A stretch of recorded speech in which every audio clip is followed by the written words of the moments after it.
गुरु ब्रह्मा गुरु विष्णु गुरुदेव महेश्वर गुरुरेव परम ब्रह्म तस्मै श्री गुरवे नमः। ओं ब्रह्म मार्ग प्रदर्शकं प्रेम भक्ति विनायकं शांति षष्ठी विधायकं आचार्यं प्रभुरं नमामि। মনমোহিনী দেবী কাশী যেতেন, শিবচন্দ্র চক্রবর্তীও যেতেন। তা শিবচন্দ্র চক্রবর্তী ছেলে মেয়েদের সামলাতো। মনমোহিনী দেবী তার গুরুদেব হুজুর মহারাজের দরবারে যেতেন। তা নিয়ে শিবচন্দ্র চক্রবর্তীর কাছে কেউ নালিশ করলে তিনি বলতেন, ও সবসময় ভগবান ঈশ্বর নাম ধ্যান পুজো পাঠ নিয়ে থাকে, ও কখনো অন্যায় করতে পারে না।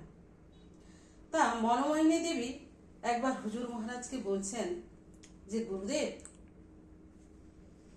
আমি আপনার মতো ঈশ্বর প্রেমী লোকপালক আদর্শবান জ্ঞানীগুণী বিদ্বান সন্তান যেন গর্ভে ধারণ করতে পারি, আপনি আশীর্বাদ করুন।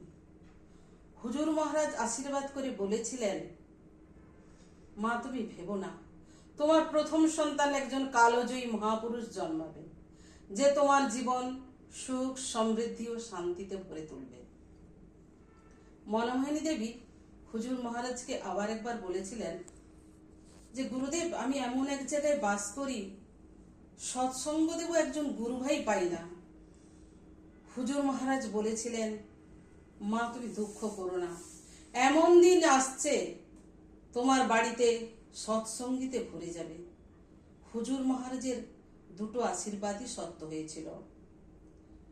ঠাকুর সত্যানুসরণে বললেন, সর্বপ্রথম আমাদের দুর্বলতার বিরুদ্ধে যুদ্ধ করতে হবে, সাহসী হতে হবে, বীর হতে হবে। পাপের জ্বলন্ত প্রতিমূর্তি ওই দুর্বলতা। তারাও যত শীঘ্র পারো এই রক্ত শোষণকারী উৎপাদক ভ্যাম্পিয়ারকে।